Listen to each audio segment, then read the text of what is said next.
You're all set, Mayor Rumbert. Okay. Welcome, Council. Thank you all for joining us for this special meeting of Council. Just to let everyone know that Councillor Mitchell is going to be a few minutes late, so he'll be joining us within the next 10 to 15 minutes, and Councillor White is unable to make it tonight. But we do have quorum, so we're going to go ahead with the meeting. And I'm going to call the meeting to order. I'll remind council to please disclose of any pecuniary interests at the appropriate time. And we're going to welcome our delegation tonight, Mr. Peter Pickfield and Alex Ciccone. All right. Who are here to go over our annual peer review for council. So Peter, we're going to turn the meeting right over to you just to save time. So, okay, great. So, hello, everybody. Well, good to see Peter. you. Hello, Peter. And I'm becoming a familiar face, and it's going to get busier, I think, over the next little while. So I'm here tonight to present the TRT annual review for 2021. Alex is here with me because Alex worked with me on this year's report. And he's done quite a bit of the work. So if there are questions that come up for council on specific issues, Alex is here as a resource. But what I thought I would do tonight, if council views this as appropriate, is to provide sort of that overview summary of where we are at this stage with respect to the annual report. And as you'll recall, the process here is that this is just a draft of the annual report. And council needs to review it and be comfortable with forwarding it on to WM. And then they get an opportunity to respond to the technical concerns raised in the report and hopefully resolve the issues and address the recommendations that the peer review team has provided. And if that is successful, then we can and we're assuming that we'll have some success in narrowing or resolving any outstanding issues. We will bring another report to council, which will be an updated and finalized report in the fall for your review and approval. So at this stage, what we're going to be asking you to do is, as we do every year, is to give authorization for us to forward this draft of the report onto WM, and we can engage in that process. And the other thing I wanted to highlight at the beginning is this year, we're trying something a little bit different in terms of the process. In the past, what we've done is we forwarded the annual report to WM, and they have then taken some time, reviewed it, and eventually in the fall, they come out with their comments in a tracking sheet format. And sometimes the commenting sheets are not connecting with our comments, so that there's a bit of disconnect. And then we're stuck having to and then there's a series of meetings to try to resolve those. And eventually we get to the point where we can finalize the report. This year, what we're doing is we're proposing that, and WM has agreed to this already, that as soon as we submit this report, we're going to arrange to have meetings amongst our team and their team right off the bat to answer any questions they have about our recommendations, to try to see if we can come to agreement off the bat on some of the issues, and see if we can get a head start on resolving issues. And we're going to see how that works this year, and hopefully it'll work well. And we might institute that as a regular part of the process. So here's the report. Here's the report card, so to speak, on the landfill. As we've said for the last, and this is our, I think that, I don't know what the number is now. I think we're up to 10 annual reviews now. And in most of them, we've said the same thing as a general overview. And it's true again this year, that generally the landfill is operating in compliance with all its provincial and municipal approval requirements and is not presenting any significant immediate environmental concerns. So that's a very general overview of where we are with the landfill. And it continues to be generally well managed with some very specific exceptions that we highlight in our report. And it generally follows best practices and regulatory and approval requirements.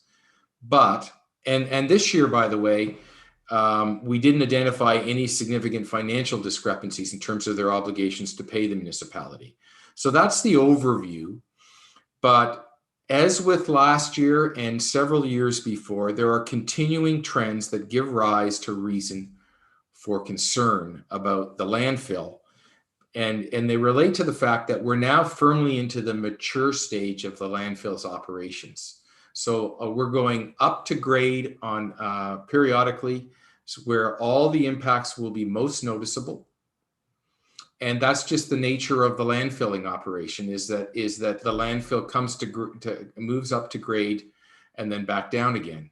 But we're in that stage now where they're coming up to grade frequently. And when they too go up to grade, that's when the impacts become more noticeable. Oh, Jerry's got a far more important thing to do than to listen to this right now.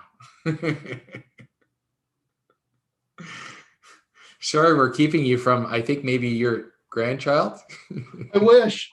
Great-grandchild. Great-grandchild. Wow, there you go. Okay, so that's why there's a concern that you have to be on top of your game as a landfill operator when you're in the mature stage of a landfilling operation. You have to, because all of the issues, the cracks in the system come to the fore related to noise, related to dust, related to litter, and all the things, because they become more, and visual impacts, etc. They become more prominent at this stage. And we're seeing some of that. And the other big factor is the increase in the fill rate. When the fill rate was increased, virtually doubling the amount of traffic at the landfill, and actually more than doubling it, because prior to that, they weren't approaching the 750. Now they're at 1.4 million tons per year, and they're going right up against that edge every year. So the landfill is the busiest, probably the busiest landfill in Ontario, or one of the busiest landfills in Ontario. And so all of that also challenges the mitigation measures for the landfill. So that's why there are reasons to be concerned about some of the cracks that we've noticed in some of the issues. And all of this is because it raises potential for community concerns.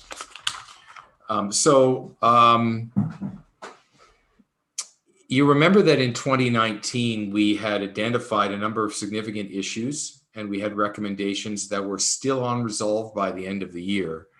And many of those specific issues were issues that came up over multiple years. And what we did in January 2021, and again, this was a recommendation that went to council and they accepted, is that we had a series of technical meetings to see if these issues could be resolved. Those meetings were productive. WM ended up responding very positively, and they undertook to make changes. And some of that is reflected in the fact that some of the issues that we were concerned about are now removed from the, and so we're getting results from that process. I think that if I can summarize the issues, there are a number of issues that still remain, and we're getting from WM responsiveness, and I'm going to highlight where we're getting responsiveness. But I should also say that responsiveness is probably expected right now, because we're now at a stage where they're engaging in a new approval process for a serious expansion of this landfill.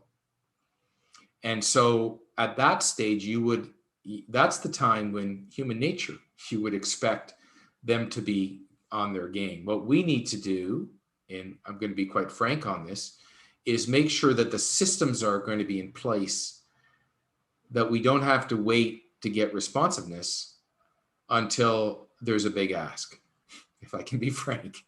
And I think WM would somewhat agree. They're not being in any way evasive about this. They know that they're being honest about the fact that they're asking for a new approval, and they want to make sure their act is in order.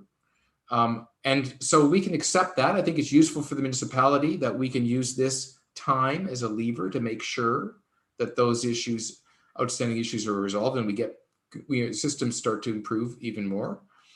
And so, that's all makes sense. But the new landfill is a separate issue. The new landfill expansion is a very separate issue. There will be a separate process for that. And the municipality has already advised me that they want to take a very objective view about whether or not that expansion will be good for the community. So we will be looking at that as a very separate issue. And I won't be dealing with that in tonight's annual report because of that. But there will be more steps to come on that issue. And we'll be back before council on those issues before long. So here's the summary of where we are this year based on the major issues.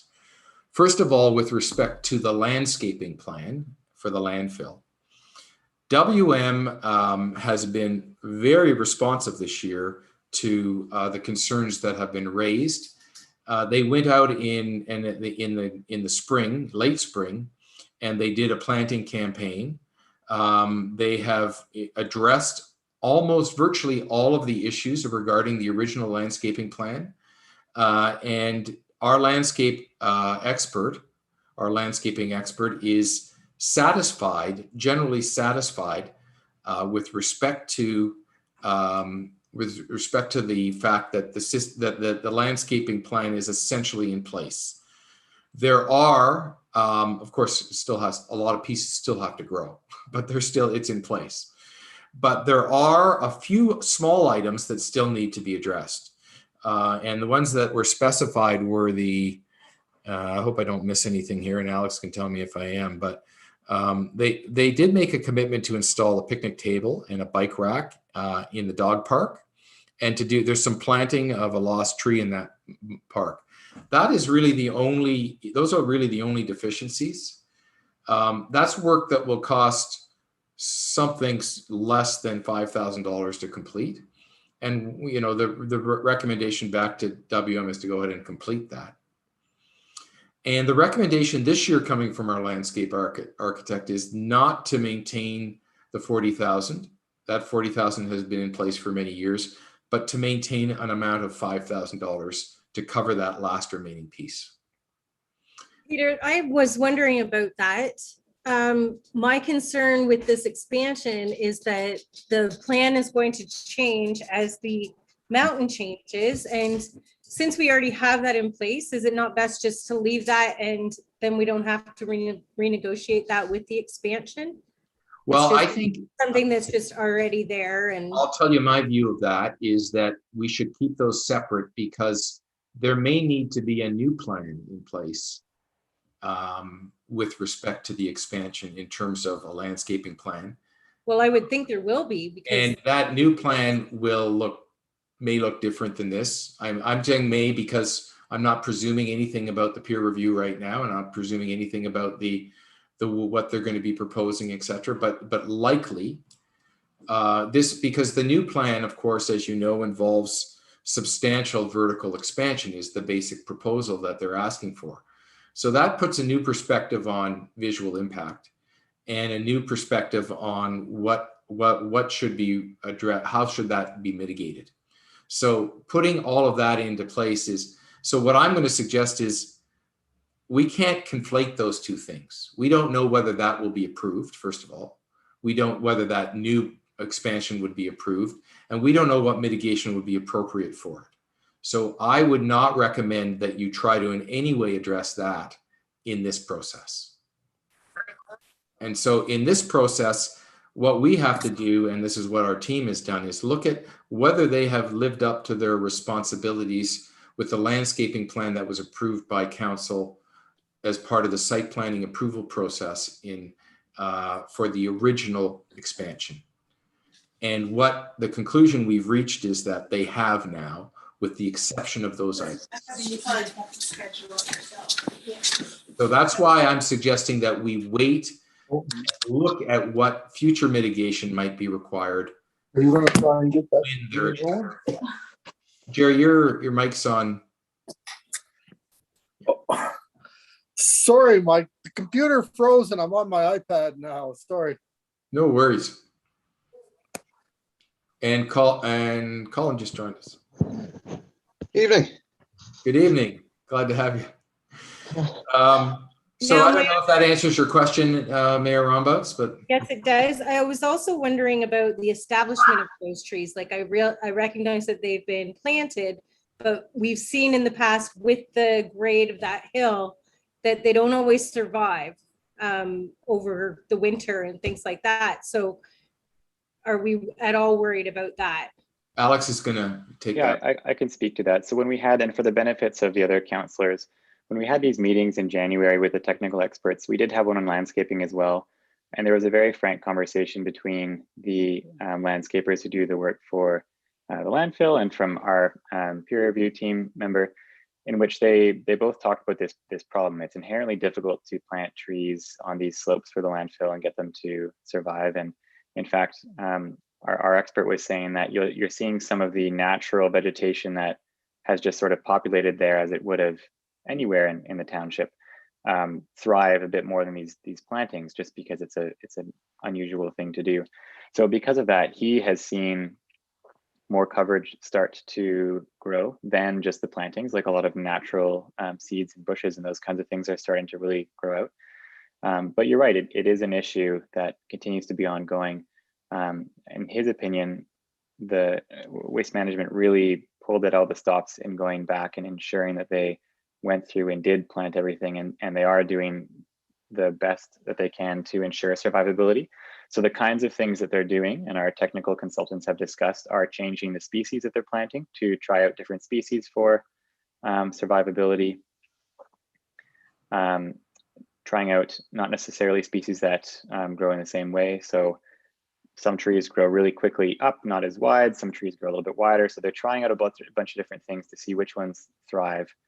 And in his opinion, we're starting to see that that growth occur after many years of, I'm sure you'll be familiar, Mayor Rombouts, from reading these reports, that they always say replace the dead trees, do the rodent guard, make sure that they can survive. So we're seeing those, and because we've kept on pushing on these issues, we've pushed waste management past the warranty period on a number of these trees.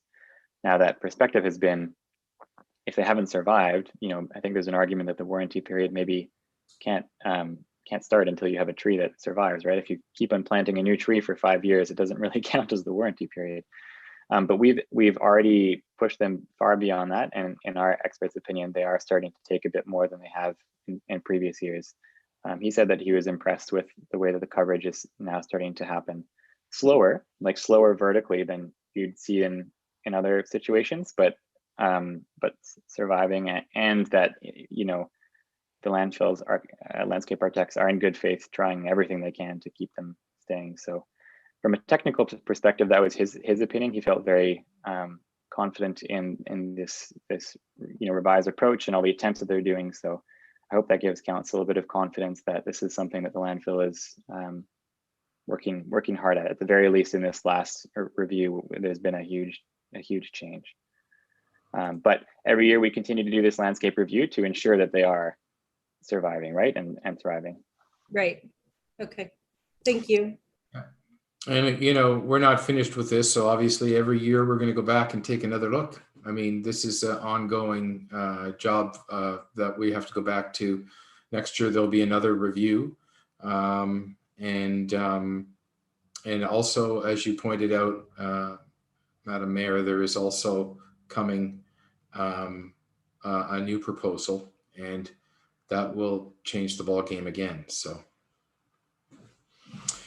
Okay, so the next issue that I wanted to highlight for council was something that has been a problem for a number of years and has been highlighted in previous reports, but we've just never gotten down to solving it. And I'm not certain why, but here's the issue. In 2014, a change was made to the surface water monitoring program for the landfill. This is related to surface water monitoring. And that change, it reduced one of the important parameters for testing surface water. It took it away so that instead of testing for trigger levels based on the amount of contaminants that were detected. They do it based on these bioassay tests. So they test fish species, and that change was not reviewed by the TRT. It slipped through the net in 2014.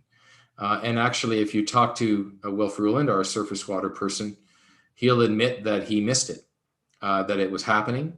But since that time, we've come back consistently and said this needs to be revisited because it's not an acceptable level of protection. And we've never sat down and been able to have that meeting that we need to have with WM and the ministry at the table to see if we can resolve this issue.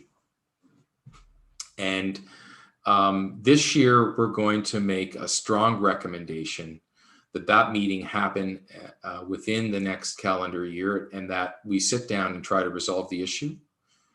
There are other monitoring elements that go on for surface water. So we're not necessarily alarmed that there is a serious surface water impact, but as you'll find out in a minute, there is a continuing problem on the surface water front. But we think it's time to sit down with the ministry and finally get to the bottom of this issue. So that is going to be one of our recommendations specifically on this. So if there's any comments or questions on that particular item. Okay. Have you spoken to WM about that? Have you met with them about that issue, Peter? We've talked to them about it in the past. I think it's just been a matter of, there have been so many issues on our plate to deal with that this issue has not quite, and this issue involves getting a third party, the ministry involved. So it's just been more difficult to arrange. But we are this year, I think and so they are well aware of this concern and they're well aware of our desire to have this discussion, but we haven't been able to arrange a meeting and discuss it yet. So we have a delegation request in to meet with the Ministry of Environment. We do have a new minister that we're going to be working with now. So maybe that could be one of the topics of discussion for that delegation. Okay, that's something to consider for sure. Yeah. So the next issue is that is also a continuing issue is our hydrogeologists and our landfill engineers concerned to make sure that the old landfill is not going to be a future source of contamination. And the issue with the old landfill is that it is one of hydraulic containment. The leachate in the old landfill is mounding continually. And as precipitation soaks through, it continues to mound. And so there needs to be an aggressive campaign to reduce the amount of leachate by drawing it off. And there's now, based on the work that the PRT or the TRT has been pushing for, there's now a really good monitoring system in place in the old landfill site to monitor leachate levels. It's pretty sophisticated for an old landfill site. But the fact is there's no leachate collection going on in the old landfill, and leachate continues to be generated. So what we need to do is to set clear targets.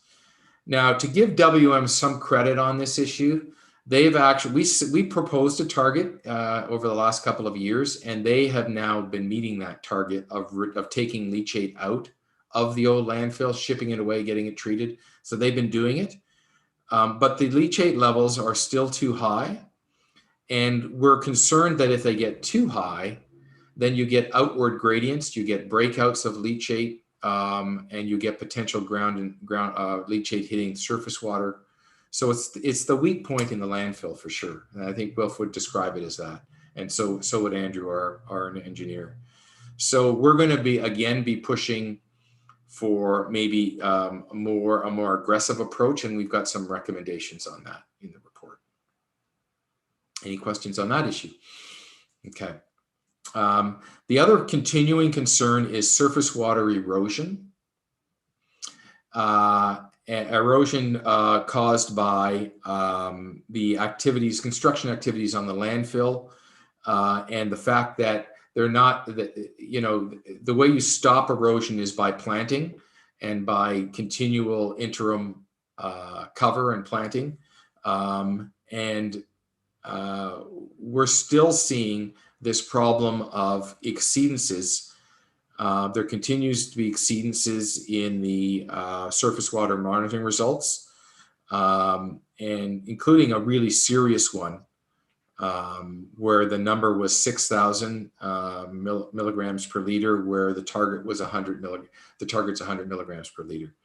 So we have some specific recommendations to be aggressive on that. This is going to be a continuing problem, but WM needs to be more rigorous in terms of developing a plan to address this issue. And so we've got recommendations on that. And the next issue is odor. So yeah, are there questions on that last one? Yeah, sorry. Just wondering about the exceedance. Was that this year? In this Yeah, that was, well, that was in the reporting period, which was 2020, not 2021. Yeah, 2020.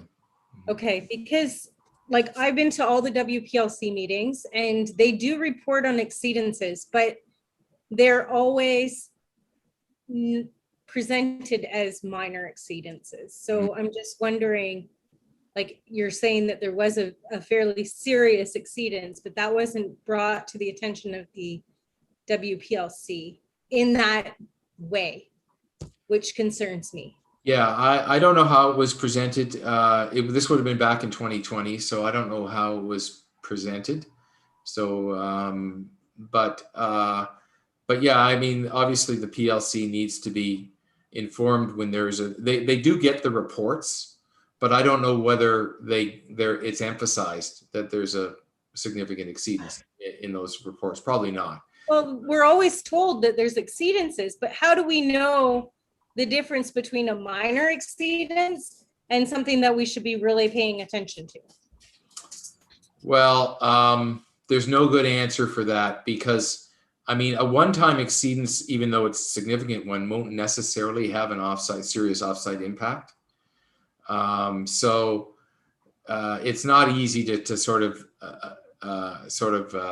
draw conclusions from a one-time exceedance. But if you are getting exceedances, it really should be triggering WM to think about a better plan, overall because it's not just that there was one exceedance, because it could have been, I mean, when we're talking about a suspended solids, basically it's the construction dust, et cetera, getting into the creek. And when those things happen, if it's possible in a heavy construction site like a landfill, it's going to happen. And you're going to catch those exceedances in your monitoring. But you're trying to prevent those things. So it's more of, I don't think you need to raise alarm bells every time you see one. But I do think that what we're seeing in looking at the number of exceedances in that one serious event is that we need better follow-up. We need a more concrete plan to address these issues. And so that's all I can really say about it.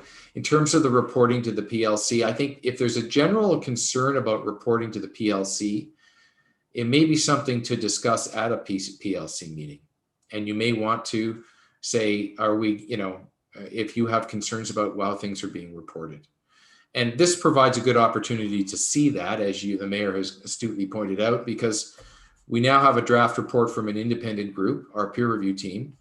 And is it lining up with the reporting that you're getting from WM? It's a good thing to check. And it's a good thing to maybe raise at a PLC meeting. Are those things lining up? Okay, thank you. Okay. So the next issue is odor. And you recall that last year there were 51 separate odor issues. And WM, had some bit of an out because during part of that year, we had the LaSalle aggregate facility there.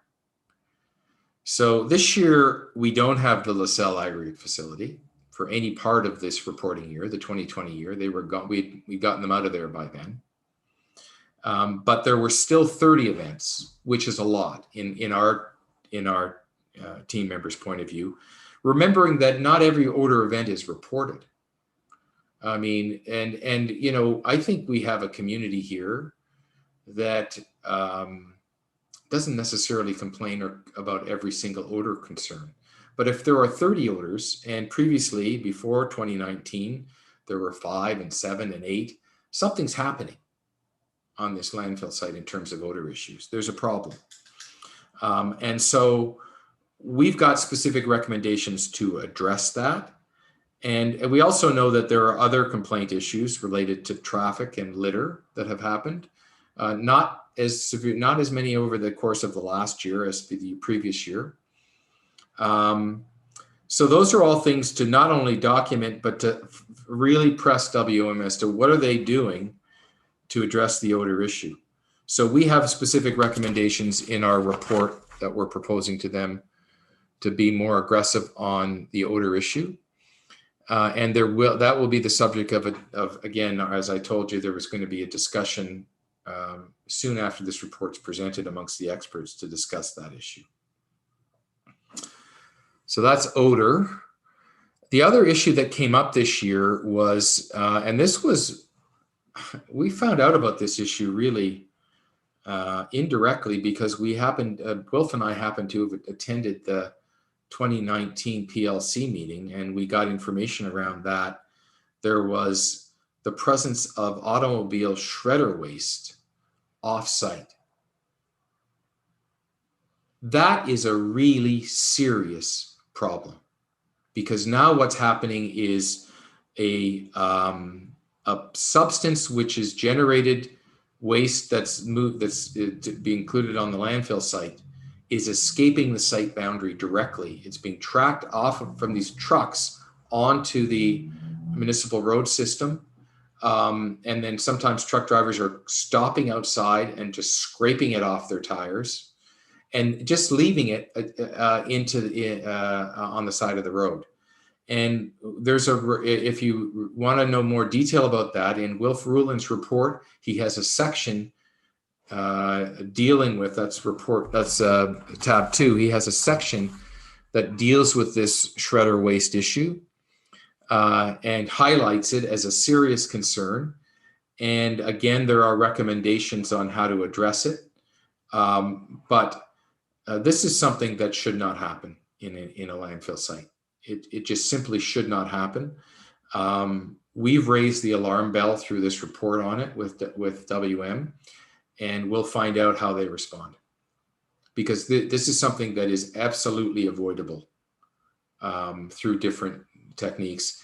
And the problem with this shredder waste is that if it gets into surface water, it actually has some contaminants associated with it that can impact surface water. And so that's problem number 1. Problem number 2, it's unsightly and it's a litter issue. The main underlying issue is it's completely avoidable if you put proper procedures in place to address it. So we're gonna be on WM on this issue in our meetings. The other major thing to highlight is the TRT is continuing to recommend we return to daily MECP inspections. And Madam Mayor, if you're going to highlight something for your meeting with the ministry, this would be an issue. The minister needs to understand that this is probably the largest and the busiest landfill in the province, probably in the top 2 or 3 in the country. It merits full-time inspection, and we are seeing reduced compliance since that daily inspection was lifted in 2014. And reduced, not compliance, but reduced performance. So we believe that performance is tied to oversight, and those daily inspections are critically important. This council has taken that position now since 2014 with the ministry, and it's time for, I think it's really time to address this issue. So we're recommending another meeting be set up, and I would recommend that we have people at that meeting who can support that, perhaps myself and another expert from the team. And we put the full court press on to return to those daily inspections. And remember, WM agreed to pay for those and they were paying for them for the ministry. And so I don't know why. I mean, I can imagine why the district office has moved away from them. But I think we need to bring it front and center again. And particularly when we're going into this expansion proposal. This is good timing for us to press on it and press on it hard. And to make it a more permanent feature of the landfill too. Because right now, if you look at the license for approval for the landfill, the waste license, it calls for this continual review and discretion of the director on how frequently they will inspect. And this past year, and COVID is probably going to be used as the excuse for this, the level of inspection has really been poor at the landfill. And the reporting has been poor. Because what they've been doing is they've been grouping their reports. Usually the reports would come out within 2 or 3 weeks of at least at the most of when the inspection occurred. Now these are monthly reports, remember now. Weekly inspections, monthly reports, that's what we have right now. Right. The monthly reports are coming out 6 months later in groups. That's not helpful. It's not helpful in terms of being able to know what's going on at the landfill.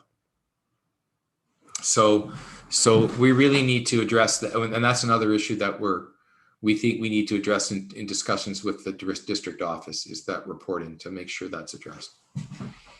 So that's the inspection issue. Also, to add to that they weren't going on site. Mm-hmm. Like, it's necessary that they're on site to be able to actually see what's happening inside the landfill.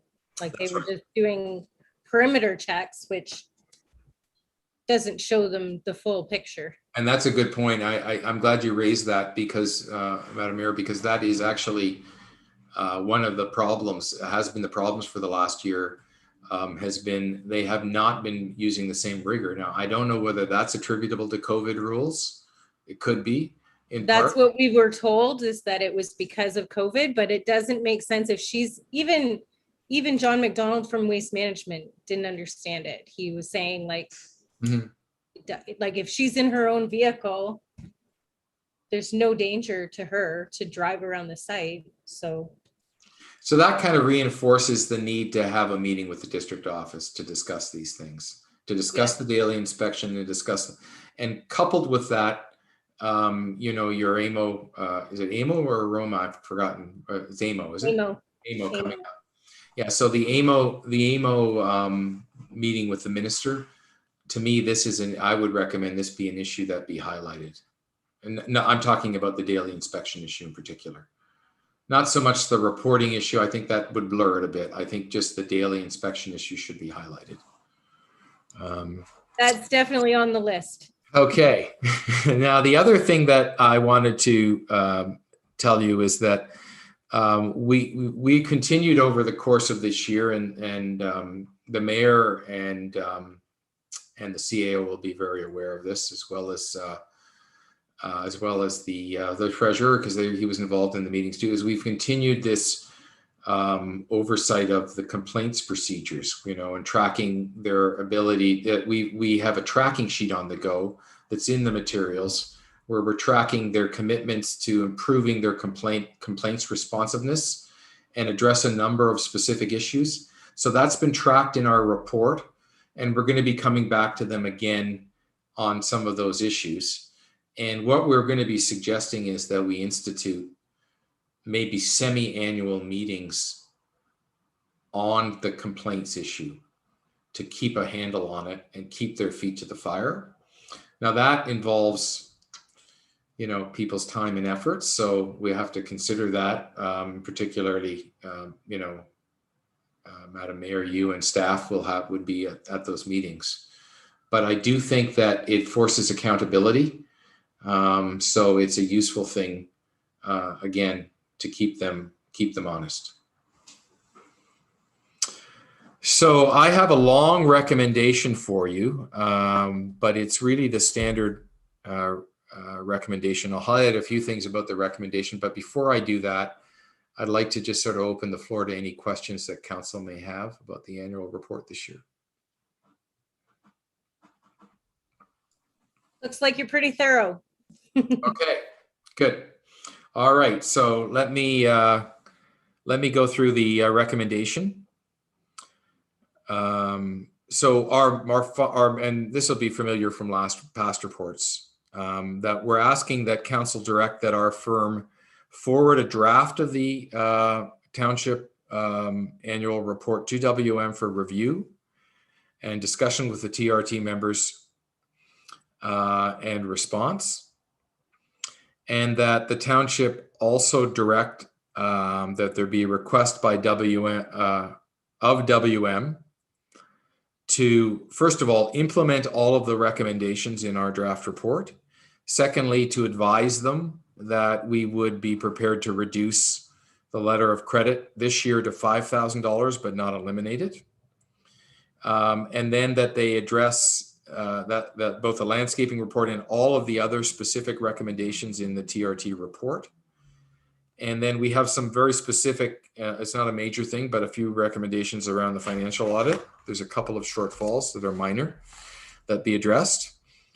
And then if you, on the last page of my summary memo to you, there's a couple of other items. That a meeting be convened with the ministry and the township on the need to return to daily inspections and the potential implementation of the MECP implementing a service performance objective to release reports within 2 weeks of inspection. So that's what we're proposing. And what we're also considering, although it's not yet in the recommendation because it might blur things a little bit, but that we could also discuss this other technical issue related to the surface water monitoring. But right now we're thinking that should be dealt with as a separate meeting rather than this one. And then the sixth recommendation is that the TRT comments on the financial assurances plan. I didn't talk about the financial assurances plan, but they have submitted a financial assurances plan to the ministry. And you remember they submitted it a bit before we got a chance to review it. They submitted it in draft, and then we had to play catch up. So the financial assurances plan is essentially in place for this year. And I don't know if you recall what a financial assurances plan is. Maybe I should take a moment to quickly explain that. But the financial assurances plan is basically the long-term insurance policy that when they leave the landfill, when they walk away from it, there will be enough money in place to handle all the post-closure requirements, assuming that they have not. So the moment the landfill closes, there's going to be ongoing monitoring and closure requirements. So the ministry establishes a plan that has to be in place, including a letter of credit that it's in the millions of dollars that they put in place. And it's calculated so that when the landfill closes, the financial assurances plan can kick in, and there'll be enough money to cover all the future costs associated with this landfill site, closure, post-closure care. And WM, as I said, they wouldn't be walking away from it, but this is the insurance policy in case they do walk away from it because they're a private company. So it's a very important plan for the municipality. And we have told the municipality that it's your plan, you approve it. If it's not sufficient, you're the ones that's liable. We've said that to them, and we should probably say it to them again because we've said it to them a few times. But at the same time, we have built into our process an opportunity for a peer review every 3 years of the financial assurances plan. And this year we did conduct a peer review, but we haven't had a chance to forward it, the comments to WM. There are no serious concerns with it, but there are some issues. And so what we're recommending is that we also have a meeting with WM's experts, and we'll convey these concerns to them and these issues, and we'll ask them to start to commit to upgrading the financial assurances plan to deal with these things when it comes back up in 3 years. So this is not a high risk situation for the township now because WM is not going anywhere. But when they do, what we want to make sure that these 3-year reviews are important to make sure by the time we get to the end of the landfilling, we have a complete amount in that letter of credit and it's available to be drawn on to address any potential future liability that may be in place because of that landfill site. So that's what we're asking us right now. We're asking Township to direct us to provide those comments to WM and to set up technical meetings to discuss them. Okay, Council, I'm looking for a mover and a seconder unless someone has any additions or changes to those recommendations. Just before you do that, can I just quickly, I know I'm taking a long time. I've been 45 minutes, I'm sorry, but I do have a couple more quick things to say about this resolution. We're also asking that the township take some steps to advance discussions on improving the complaints procedures. And that I mentioned that earlier, including instituting a practice of biannual meetings. So that's in here too. And then of course that we bring this all back to you after we get the response from WM to finalize the report. So that's it. Mayor, and I mover and a seconder would be good. I will say that Amanda and I have been meeting on a monthly basis with John from WM, and that has gone very, very well. We get updates on what's happening with the landfill, on operations and environmental and all of that. And I find that has been very, very helpful. Good. So Councillor Morris, you had your hand up. I make a motion to accept the recommendations. Okay. And Councillor Mitchell, are you seconding that? Yes, indeed. Okay, any more discussion on that? All in favor? That is carried. So we will move on to 5, which is new business and the resolution on waste management's permit to take water requests. And that's on you as well, Peter. Okay, thank you. So this issue, because it involves a potential future appeal process, I will be frank and say in public session that it has been dealt with thoroughly by council, but in closed session because it had to be. But we're now at a stage where we can release by council resolution a public resolution to explain where we've come to on this issue. So for the public record, what this issue is. Peter, before you get too deep into it, I wasn't involved in the permit to take water issue as much for the expansion. So I was just here for the landfill reports. So I just Alex would like to get on time. with his night. Thank you very much. Can I say one thing about Alex before he leaves? Alex is in Timmins right now on a bit of a break on vacation with his family.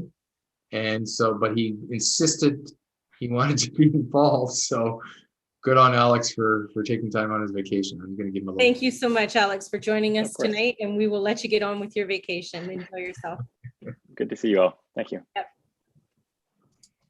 Okay. So just let me give you a little bit of an explanation on this one. So what's happening is the WM is proposing a amendment to its existing permit to take water. And it's a big change because it involves a permission to remove a substantial amount of surface water from their stormwater management ponds to address two things: dust suppression requirements on the site, and also conditioning water requirements to condition their clay liners. And there's a high water demand for that. And in the summer, it gets very high because the main piece of it is the dust suppression. So it's a balance between that and this major change to increase the amount of water taking from the stormwater management ponds. And what was explored, we've gone through a series of expert meetings to try to resolve this because the TRT has identified concerns about this particular proposal.